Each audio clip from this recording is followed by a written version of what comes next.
Iran की गलियों में एक नाम बरसों से सिर्फ फुसफुसाहटों में सुना जाता था। एक ऐसा चेहरा जो साए की तरह सत्ता के गलियारों में तो था, पर कैमरा से कोसों दूर। लोग कहते थे वो ईरान का असली रिमोट कंट्रोल है, जिसे ना किसी चुनाव की जरूरत थी और ना किसी सरकारी ओहदे की। लेकिन आज उसी मिस्ट्री मैन ने पर्दा फाड़कर दुनिया के सामने कदम रख दिया है। 2026 की सबसे बड़ी पॉलिटिकल ब्रेकिंग न्यूज, मुस्तफा खामिनेई अब ईरान के नए सुप्रीम लीडर बन गए हैं। पर सवाल यह है कि क्या ये कोई लीडर चुना गया है या फिर ईरान में एक नई राजशाही की वापसी हुई है? कौन है वो जिसने पूरी दुनिया की नींद उड़ा दी है? अब सवाल यह है कि मुश्तबा अचानक टॉक ऑफ द टाउन क्यों बने हुए हैं? मुश्तबा कोई आम आदमी नहीं है। ये ईरान के सबसे बड़े लीडर रहे अयतुल्ला अली खामिनेई के बेटे हैं। मुश्तबा का जन्म 8 सितंबर 1969 में मशहद में हुआ था। उन्होंने तेहरान के अलवी स्कूल में अपनी सेकेंडरी स्कूल की पढ़ाई की और ये स्कूल वहां का काफी फेमस रिलीजियस स्कूल माना जाता है। इसी के साथ मुश्तबा ने 17 साल की उम्र में ईरान इराक वॉर के टाइम मिलिट्री में भी सर्व किया था। फिर शुरू हुआ मुश्तबा का रिलीजियस ट्रांजिशन। ईयर 1999 में मुश्तबा कौम चले गए अपनी इस्लामिक स्टडीज कंटिन्यू करने के लिए। कौम शिया थियोलॉजी का एक बड़ा रिलीजियस हब माना जाता है और इंटरेस्टिंग बात यह है कि तब तक उन्होंने क्लेरिक वाले कपड़े भी नहीं पहने थे। ये थोड़ा सरप्राइजिंग भी था क्योंकि उन्होंने 30 साल की उम्र में सेमिनरी ज्वाइन की, जबकि आमतौर पर लोग ये पढ़ाई काफी कम उम्र में शुरू कर देते हैं। अब वही मुश्तबा ईरान के सुप्रीम लीडर बन गए हैं। ये ईरान की हिस्ट्री में पहली बार हो रहा है जब पावर बाप से बेटे के हाथ में जा रही है। पर ये सुप्रीम लीडर वाला चक्कर शुरू कब से हुआ? चलो थोड़ा पीछे चलते हैं 1979 में, जब ईरान में चलती थी मोनार्की यानी राजाओं का राज। आखिरी मोनार्क थे मोहम्मद रजा पहलवी और फिर आया ईरानियन रेवोल्यूशन। इस रेवोल्यूशन के बाद एक नया सिस्टम बना जिसे कहते हैं विलायते फकीह। इसका सिंपल मतलब यह है कि देश का सबसे बड़ा बॉस कोई लीडर या फिर कोई पॉलिटिशियन नहीं, बल्कि एक सीनियर इस्लामिक ज्यूरिस्ट या फिर क्लेरिक होगा, जब तक शिया इस्लाम में हिडन इमाम की वापसी नहीं हो जाती। तब से लेकर अब तक सिर्फ 3 सुप्रीम लीडर्स हुए हैं। पहले थे अयतुल्ला रुहुल्लाह खोमेनी और फिर आए अयतुल्ला अली खामिनेई और अब तीसरे हैं खुद मुश्तबा। अब आप सोच रहे होंगे कि क्या वहां कोई प्रेसिडेंट या फिर कोई काउंसिल नहीं होती? तो भाई यहां पर सीन थोड़ा सा कॉम्प्लिकेटेड है। ईरान के सिस्टम में 3 मेजर पोजीशंस होती हैं। पहली होती है प्रेसिडेंट, जो सरकार और एडमिनिस्ट्रेशन को चलाता है। दूसरा जुडिशरी चीफ, जो पूरे देश की कोर्ट और जस्टिस सिस्टम को संभालता है।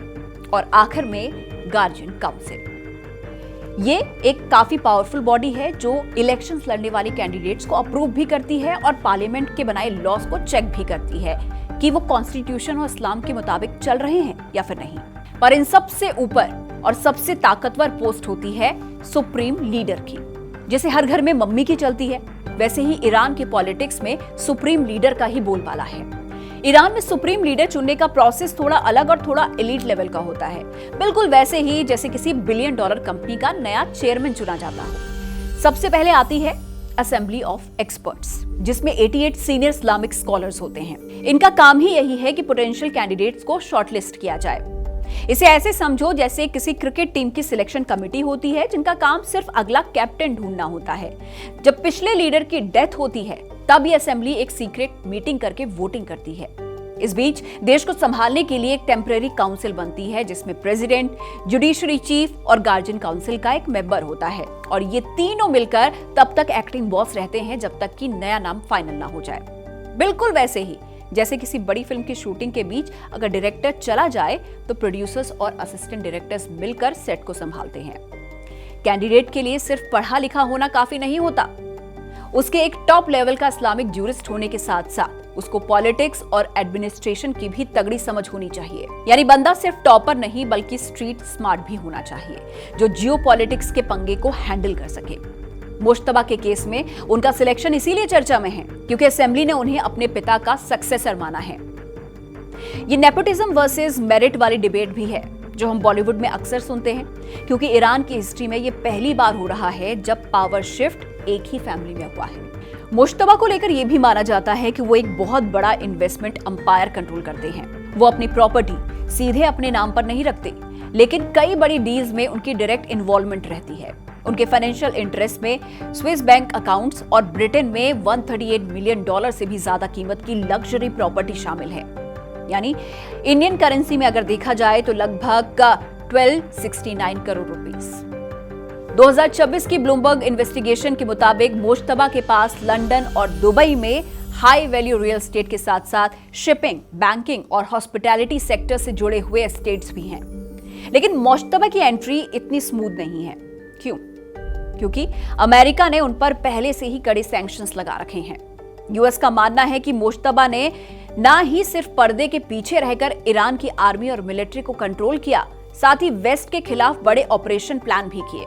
यानी दुनिया के लिए ये एक हार्ड लाइनर लीडर है जो शायद ही किसी से डरेंगे।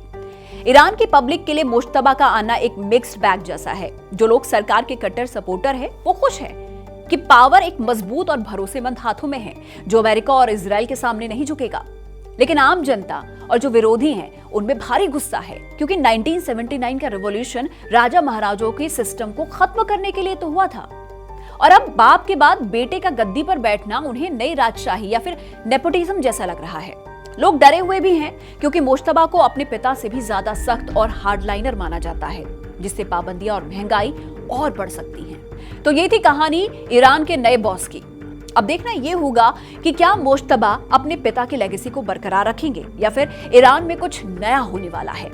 आपको क्या लगता है? क्या ये सिलेक्शन ईरान के लिए सही है?